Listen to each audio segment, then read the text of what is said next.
오늘도 함께 예배하는 여러분들을 주님의 이름으로 환영하고 축복합니다. 우리 한번 서로 인사 한번 해볼게요. 아까도 했지만은 잘 오셨습니다. 반갑습니다. 앞뒤 좌우 네 시작. 반갑습니다. 반갑습니다.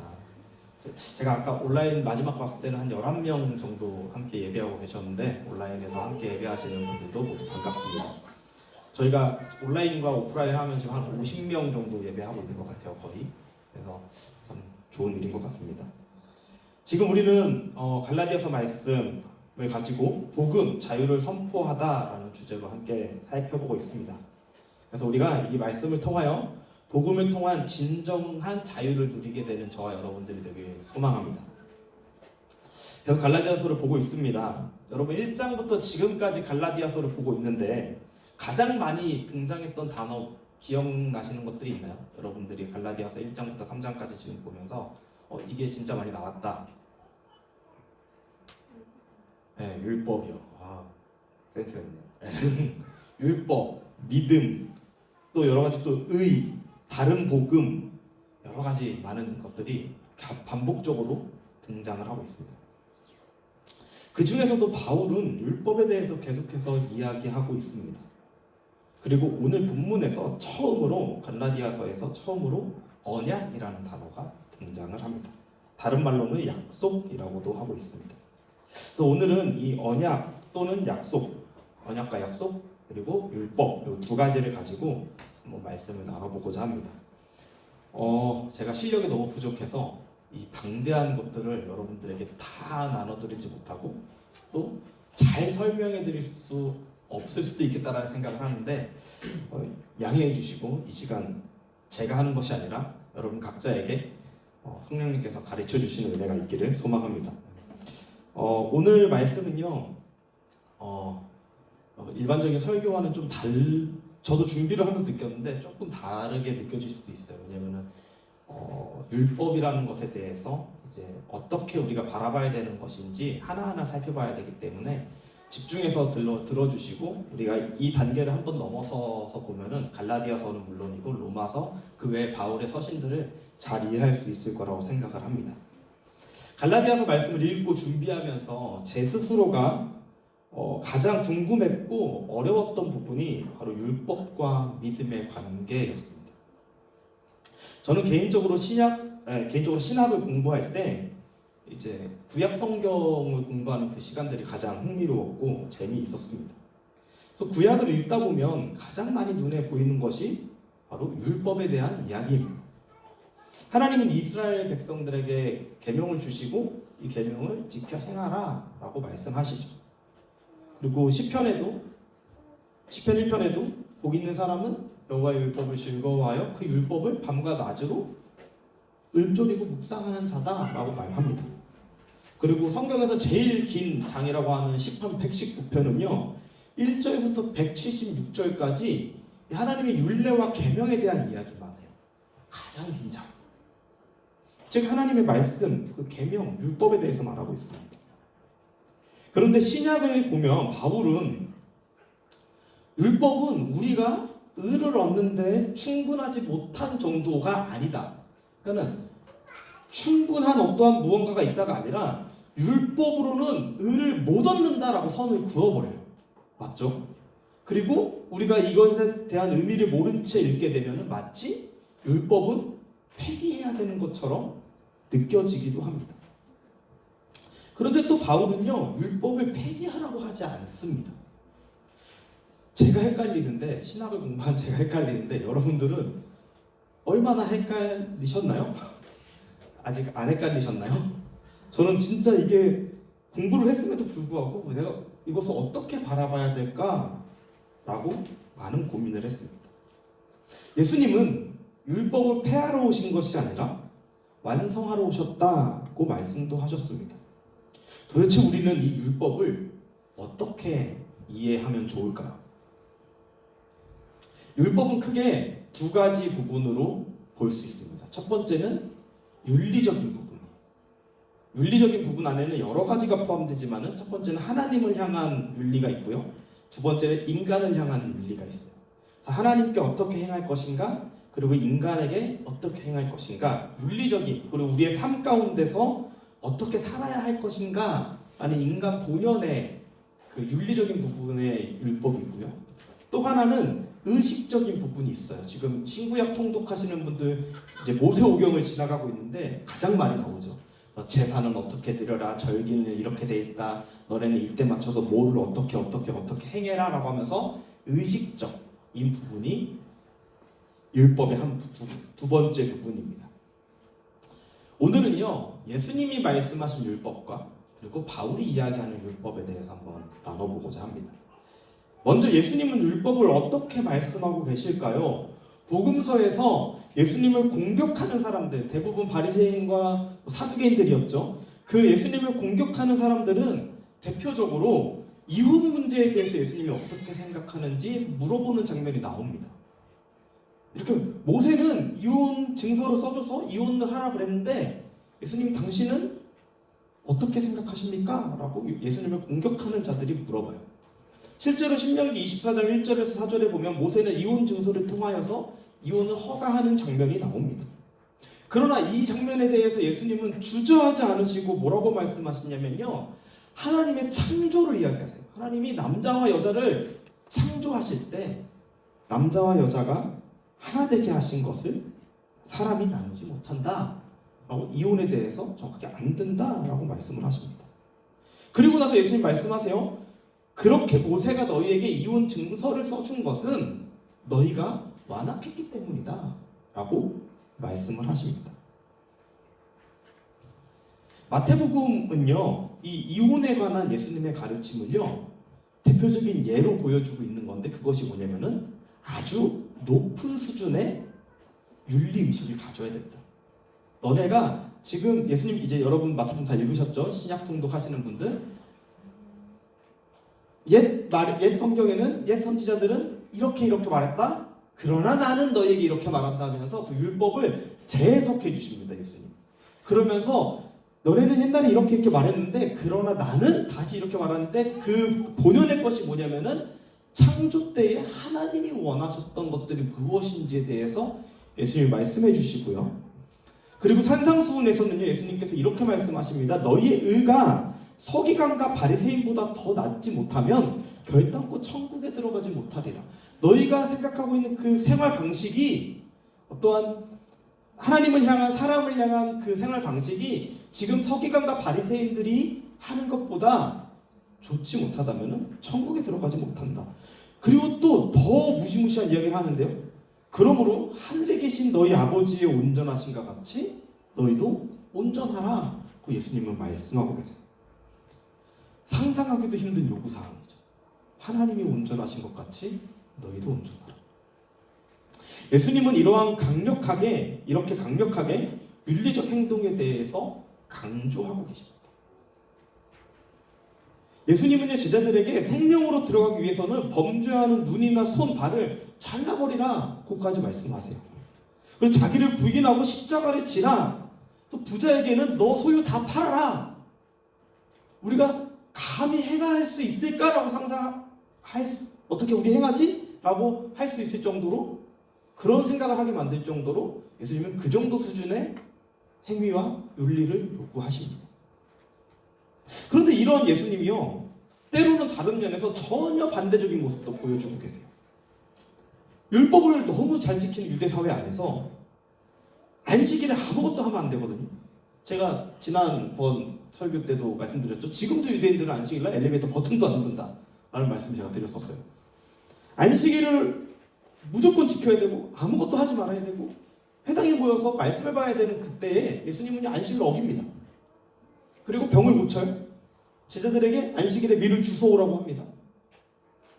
이러한 장면들을 보았을 때 예수님은 율법에 있어서 윤리적인 부분에는 엄격하셨지만 의식, 제사법이나 그런 것들에 대해서는 자유로우셨던 것 같습니다. 그리고 이것은 당시 예수님이 살아가던 그 사회 안에서는 파격적인 행동이었어요. 예수님이 엄청 존경받는 분이셨잖아요.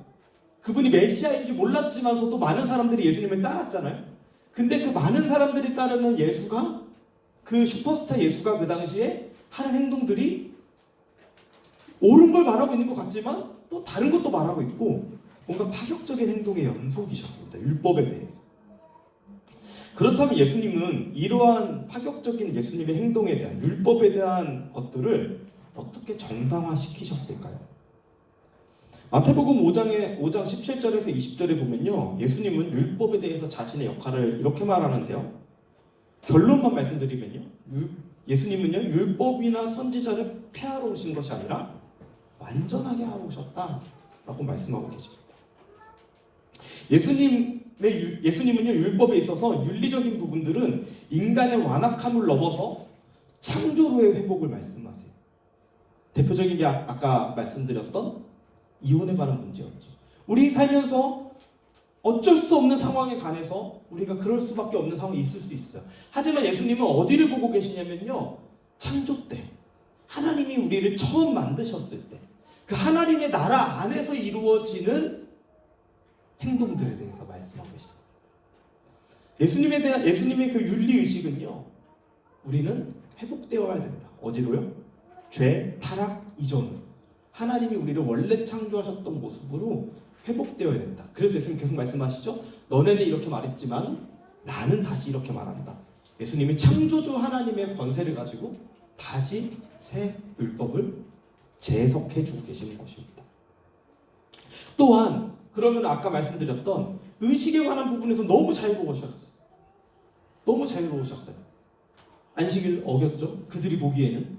그리고 무언가 예수님은 되게 자유롭게 행하셨습니다. 이것은 어떻게 예수님께서 해결하셨냐면요, 예수님의 십자가 죽음과 부활이요, 더 이상의 제사와 의식이 필요 없게 만드는 단 한 번의 제사, 인류를 향한 희생 제사였고, 그 예수님의 십자가 사건으로 인하여 하나님의 나라가 보여졌어요. 그래서 이제 더 이상은 어떠한 의식이 필요가 없는 거예요. 그리고 무엇만 있으면 돼요?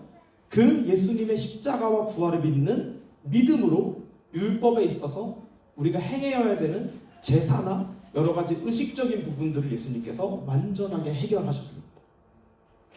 이것이 예수님이 가지고 계셨던 율법에 대한 두 가지 생각이셨어요. 여기서 정리를 하면 첫 번째는 윤리적으로는 하나님의 우리의 창조 때까지 회복을 말씀하시고요, 의식적으로는 예수님의 십자가 죽음과 부활로 인하여 우리는 더 이상 제사를 드릴 필요가 없고 예수 그리스도를 통하여 하나님께 나아갈 수 있는 자유함을 얻게 된 것입니다. 그러면 바울은 율법을 어떻게 바라봤을까? 그리고 예수님과는 어떻게 이것들이 연결이 될까요? 우리가 바울이 생각하는 율법의 역할을 이해하기 위해서는 바울 당시의 세 가지 배경을 가지고 접근해야 합니다. 첫 번째로는요, 그럼 구약 시대에는 율법이 어떻게 행하여졌냐? 구약 시대의 율법은 어떠한 역할이었냐를 생각을 해야 되고요. 두 번째로는 바울이 속해 있던 유대교는 어떤 율법에 대한 생각을 가지고 있었나? 세 번째로는 그럼 바울은 자신의 경험에서 율법을 어떻게 보게 되었나입니다. 여기서 우리가 한 가지 알아야 되는 게 구약 시대가 어떠한 시대를 말하는 것인지 이해가 필요한데요. 약간의 학문적 차이가 있을 수 있지만은 창세기부터 우리가 이해하기 쉽게 말라기 시대까지는요, 유대교라는 종교는 존재하지 않았습니다. 우리가 지금은 신약을 읽고 현대 사회를 보면서 그때도 우리가 구약 시대도 유대교라고 생각할 수도 있지만은 엄밀하게 말하면요, 말라기 시대까지는 유대교라는 종교는 존재하지 않았습니다. 좀 어렵지만 학문적 용어로는 그때 당시에 그 어떤 종교적인 그것들을 야훼 신앙을 가진 이스라엘 민족 종교, 어렵죠 여러분. 그래서 제가 이거를 그냥 구약 시대라고 해버렸어요. 그래서 여러분 이해할 때 구약 시대, 유대교가 아닙니다. 구분을 지으시기 바래요. 구약 시대. 그리고 유대교는 엄밀하게 말하면 바벨론 포로기 시대에 회당 문화가 생기면서 태동하기 시작했지만은 유대교라는 종교로 발달하게 된 것은 약 기원전 300년경부터 고대 유대교가 시작됩니다. 다시 돌아와서요. 구약 시대, 유대교 전이죠. 우리가 읽고 있는 이 성경 시대의 핵심은요, 율법주의가 아니었어요. 이스라엘 민족은요, 율법을 지켜야지 하나님의 백성이 된다라는 그런 것들이 없었습니다.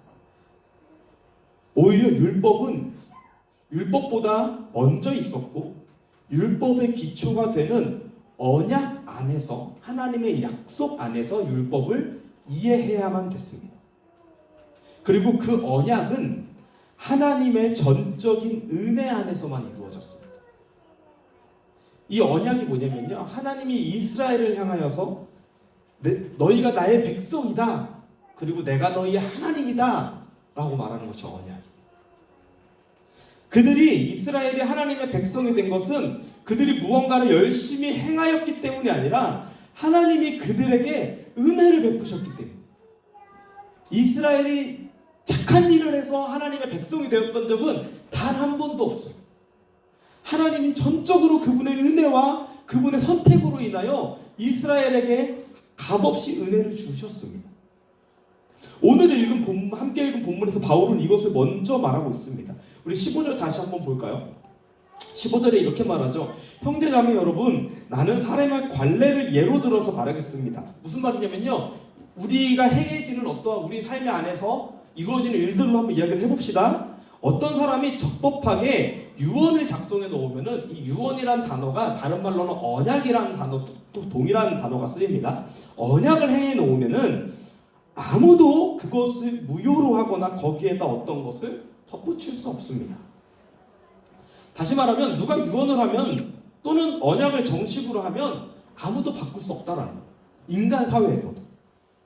그리고 16절에 이렇게 말하죠. 그런데 하나님께서 아브라함과 그 후손에게 약속을 말씀하실 때에 마치 여러 사람을 가리키는 것처럼 후손들에게 말씀하시지 아니하시고 단 한 사람을 가리키는 뜻으로 너의 후손에게 라고 말씀하십니다. 그 한 사람은 그리스도이십니다. 그래서 16절에 하나님은 아브라함에게 하신 약속을 이야기를 합니다. 그리고 그 약속의 결과가 그리스도로 왔다고 바울은 말하고 있습니다. 이것에 대해서도 할 얘기가 너무 많지만 시간 관계상 다음에 기회가 되면 하겠고요. 우리 창세기 12장에 보면요, 하나님께서 아브라함을 부르십니다. 그리고 그에게 약속하시죠. 너는 복이 될지라. 너는 복이 될지라. 그리고 13장에서도 하나님 약속하시고요. 15장에서도 아브라함에게 나타나셔서 약속하십니다. 특별히 15장에는 당시 그 고대 근동사회의 그 사람들을 행했던 언약식, 이 민족과 이 민족이 이 사람과 이 사람이 어떠한 약속을 하고 계약을 하고 언약을 할 때 행했던 동물의 사체를 반으로 갈라놓고 그 사이를 지나가는, 만약에 이 언약이 깨어지게 되면은 그 깨게 되는 당사자는 이 동물처럼 될 것이다 라고 말했던 그 당시 행해졌던 것들을 가지고 하나님께서 직접 그 사이를 지나가시면서 아브라함과 언약을 하시는 장면까지도 볼 수 있습니다. 그리고 아브라함은 그 하나님의 약속과 그 하나님의 은혜를 힘입어 하나님을 믿었고 하나님은 그것을 의로 여겨주셨다라고 말합니다. 그것이 우리 지난주에 봤던 말씀에 나옵니다. 아브라함이 무엇을 행하여야지 하나님의 약속을, 하나님의 백성이 되었던 게 아니라 하나님이 찾아오셔서 아브라함을 부르시고 아브라함에게 약속하시고 아브라함이 했던 것은 그 하나님의 약속을 은혜로 받아들이고 믿음으로 하나님께서는 그 아브라함에게 너가 의롭다라고 말씀하시는 것입니다. 출애굽기 6장 2절에서 8절을 보면요, 하나님은 이스라엘을 애굽에서 구원하실 것을 모세에게 말씀하시는 장면이 나옵니다. 우리 시간이 없으면 한번 다시 펴서 읽어볼까요? 출애굽기 6장입니다. 출애굽기 6장 2절에서 8절입니다.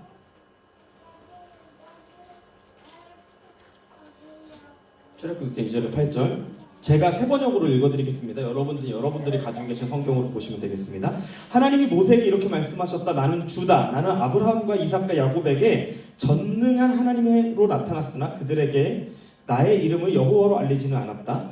나는 또한 그들이 한동안 나그네로 몸붙여 살던 가나안 땅을 그들에게 주기로 그들과 언약을 세웠는데 이제 나는 이집트 사람이 종으로 부리는 이스라엘 자손의 신음소리를 듣고 내가 세운 언약을 생각한다. 그러므로 너는 이스라엘 자손에게 말하여라. 나는 주다. 나는 이집트 사람들이 너희를 강제로 부리지 못하게 거기에서 너희를 이끌어내고 그 종살이에서 너희를 건지고 나의 팔을 펴서 큰 심판을 내리면서 너희를 구하여 내겠다. 그래서 너희를 나의 백성으로 삼고 나는 너희의 하나님이 될 것이다.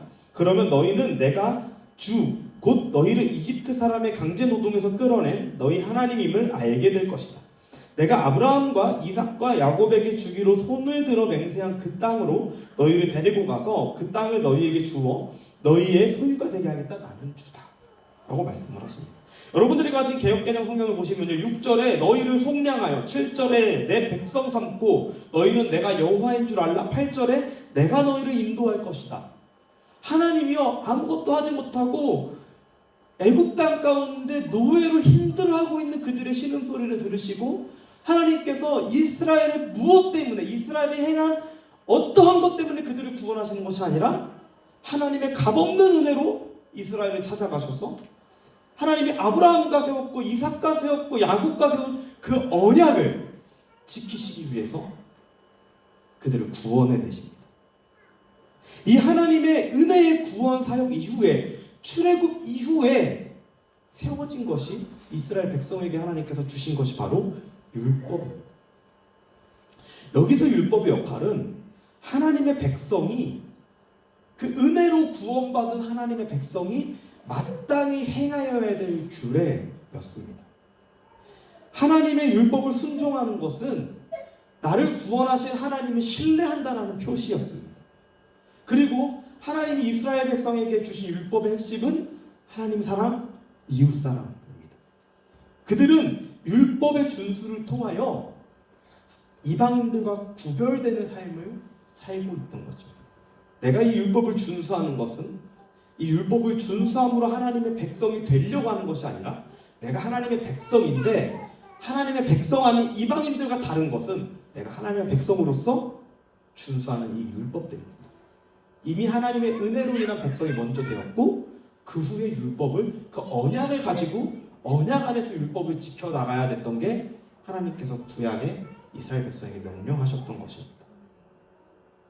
시대가 한참 지나죠. 그리고 유대교라는 종교가 생겨납니다. 그러면서 그 유대교라는 종교 안에서 율법에 대한 유대인들의 생각이 바뀌게 되었습니다. 그들은 하나님의 은혜와 언약은 잊어버리고 율법의 행위를 통해서 하나님의 백성이 된다고 여기기 시작했습니다. 조금 더 엄밀하게 말하면 그들은 하나님의 은혜에 의해서, 그 하나님의 은혜, 하나님을 신뢰함으로 그것을 믿음으로 의롭되 여김을 받은 아브라함의, 그들이 그렇게 우리의 조상이다, 우리는 아브라함의 자손이다라고 말하는 그 믿음의 조상 아브라함의 믿음은 잊어버리고 하나님이 자신들을 선택한 거에 더 집중을 하게 됩니다. 그들이 무엇을 해서 그들이 잘나서 된 게 아닌데, 우리는 선택받았어. 하나님은 우리 유대인을 선택하셨어. 그러면 어떤 결과가 나타납니까? 구원은 누구에게만 있게 돼요? 유대인에게만 있게 되는 거예요. 그들이 그렇게 생각을 하게 된 것입니다. 구원은 유대인에게만 있다로 결론을 내려지고, 구원을 받으려면 그럼 뭐가 돼야 돼요? 유대인이 돼야 돼요. 그럼 유대인이 되는 방법이 뭐냐? 라고 물어봤을 때 그들이 했던 말은 할례를 받아라, 율법을 지켜라, 그럼 너가 유대인이 될 것이다. 실제로 유대교가, 말라기가 끝나고요, 신구약 중간기를 거치면서 유대교가 형성되고 나서요, 원래 유대교 이스라엘 백성들은요 포교 활동이라는 걸 하지 않아요. 그냥 온 열방이 하나님의 영광에 나타나면 되는 거예요. 근데 유대교는 포교를 하기 시작합니다. 유대인으로 들어와. 그래서 사도행전 2장에 보면요, 오순절 성령의 사건이 있을 때 그 당시 배경을 설명해 주는데, 명절을 지키기 위해서 각국에 흩어진 유대인들이 다 이스라엘 예루살렘으로 모여듭니다. 근데 2장 11절에 뭐라고 나왔냐면요, 각국에 흩어진 유대인과 유대교로 개종한 사람들과, 이런 말들이 나와요. 그러니까 구원을 얻기 위해서 할례를 받고, 육체의 할례를 받고 유대교로 개종하는 일들이 그 당시에 일어났던 거예요. 왜요? 이때 유대교 안에서는 야, 하나님이 유대인을 선택하셨어. 그래서 그 안에만 구원이 있어. 율법을 지키고 할례를 받고 유대인이 되어야 너희가 구원받을 수 있어 라고 말했던 것입니다. 오늘 본문 17절에 바울이 그것을 바로 지적하고 있습니다. 내가 말하려는 것은 이것입니다. 하나님께서 이미 맺으신 언약을 430년 뒤에 생긴 율법이 이를 무효로 하여 그 약속을 폐지하지 못합니다. 언약은 훨씬 전에 있었던, 율법보다 훨씬 전에 있었던 것인데 아브라함 이후 430년이 지난 모세 때 세워진 율법이 언약보다, 하나님의 은혜보다 위에 있을 수 없다라고 바울이 말하고 있는 것입니다. 두 가지 살펴봤어요. 구약 시대에 하나님께서 이스라엘 백성에게 주어졌던 율법은 무엇인가? 은혜 안에서 지켜야 되는 것. 근데 유대교는 그걸 어떻게 바라보냐? 변질시켰다. 그럼 바울은 어떻게 율법을 이해하고 있는 것일까요? 바울은 다메섹으로 가서 그 안에 있는 예수 믿는 자들을 핍박하려고 하는 그 길에서 예수를 만나기 전까지는 진정한 율법주의자였어요. 그도 똑같이 유대인이 되어야만 구원을 받는다라고 생각했습니다. 바울만큼 율법에 대한 박식한 사람도 없었을 것이고 율법에 대한 열정을 가진 사람도 없었을 것입니다. 하지만 바울이 예수를 만나고 바뀌었습니다. 율법을 준수하는 유대인이 되어야 의를 얻는 것이 아니라 우리를 위해서 십자가에 달려 돌아가시고 모든 희생제사, 아까 예수님께서 하셨던 모든 것들을 완성하신 그 예수 그리스도를 믿음으로 의를 얻을 수 있음을 바울이 알게 되었습니다. 예수를 만난 바울은 예수를 만난 후 자신의 삶 속에서 율법의 철저한 실패를 경험하게 된 것입니다. 바울은요, 율법을 통해서 자신이 그토록 생명을 얻고자 달려나갔던 율법을 통해서 생명을 발견하기는커녕 그는 자기가 예수, 즉 그들이 그토록 기다리던 메시아를 대적하고 있던 자라고 바울은 알게 된 것입니다. 내가 예수의 대적자입니다. 바울은 로마서 7장 10절에 이렇게 말합니다. 생명에 이르게 할 그 계명이 내게 대하여 도리어 사망에 이르게 하는 것이 되었다. 율법에 문제가 있는 것이 아니에요. 율법이 죄에 의해 잘못 사용되어지고 있던 것. 하나님이 주신 율법에는 문제가 없습니다. 하지만 그것이 죄에 의해서 잘못 사용되어지고 율법이 죄의 동맹자가 되고 그래서 율법으로 하여금 하나님의 은혜를 잃어버리고 사람들을 사망으로 이끌고 가게 하고 있었던 것입니다. 이러한 경험을 한 바울은요, 예수 그리스도의 구원의 은혜 안에서 율법의 역할을 다시 정립하게 됩니다. 그 첫 번째는 율법으로는 의에 이를 수 없다는 것을 확인합니다. 오직 예수를 믿음으로만 의롭다 칭함을 받을 수 있게 되었다는 것을 계속해서 말하고 있습니다. 그러면 바울은 율법을 폐기해야 한다고 할까요?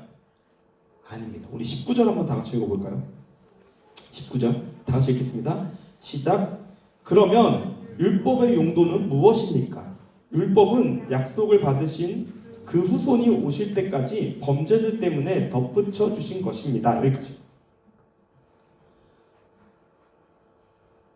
율법을 주신 것은 율법으로 구원에 이르게 하기 위함이 아니라 죄가 무엇인지 보여주게 합니다. 다시 말해서 나는 구원자가 필요한 존재임을 알게 하는 데 목적이다. 율법을 통해서 하나님의 계명들을 통해서 하나님의 은혜를 봐야 되고 나는 하나님의 은혜가 필요한 존재이구나.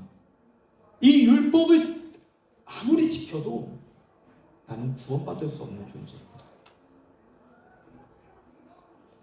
그 언약 안에 들어가야 되는 존재임을 발견하고 메시아, 구원자, 예수 그리스도를 믿게 하는 데 있는 것입니다. 21절, 22절입니다.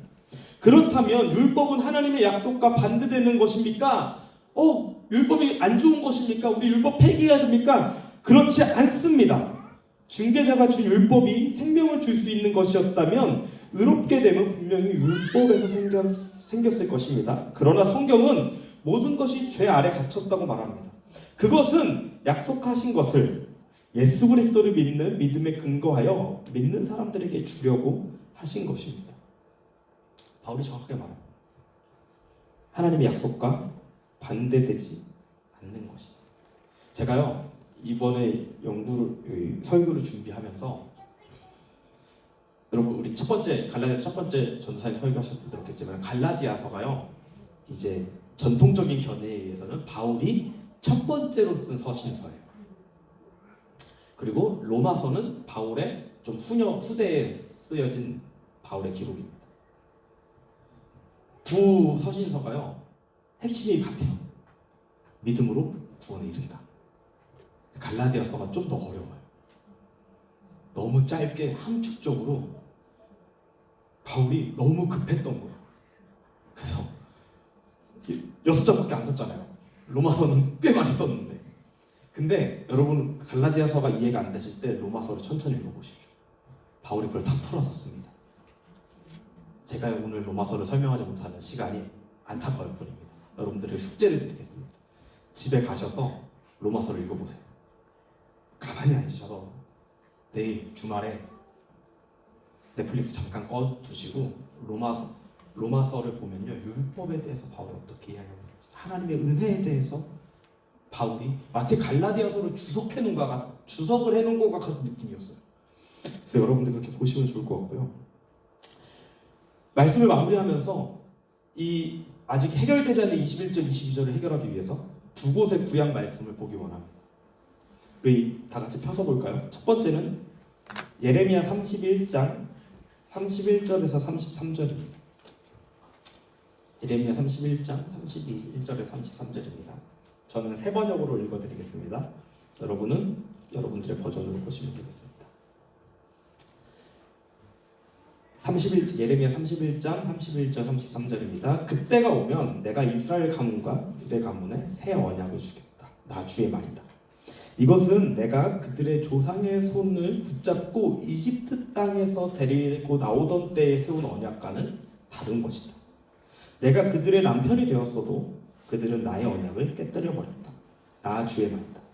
그러나 그 시절이 지난 뒤에 내가 이스라엘 가문과 언약을 세울 것이니 나는 나의 율법을 그들의 가슴 속에 넣어주며 그들의 마음판에 새겨 기록하며 나는 그들의 하나님이 되고 그들은 나의 백성이 될 것이다. 나 주의 말이다. 하나님께서 예레미야를 통해 하신 약속은 언약의 갱신입니다. 내가 출애굽할 때 세운 약속과는 다르다.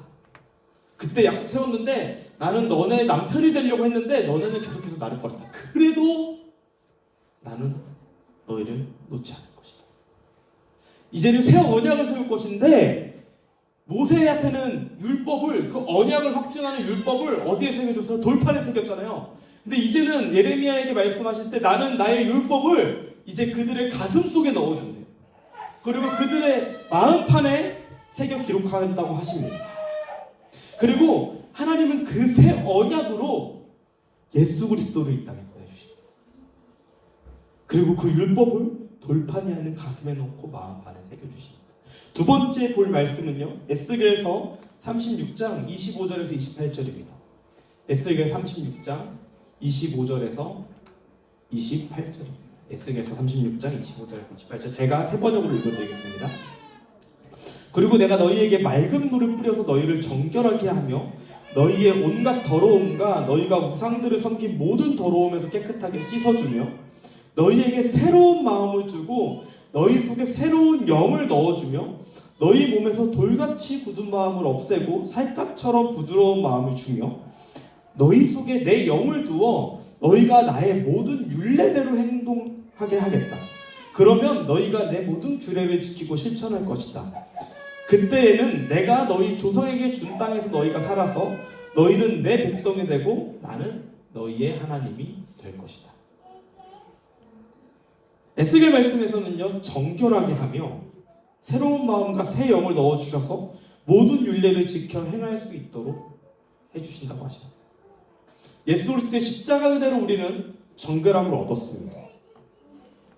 그리고 예수님께서는 우리 마음속에 율법과 새 영을, 예레미야서는 율법에, 에스겔서에는 새 영을 우리 마음에 넣어주신다고 하셨습니다.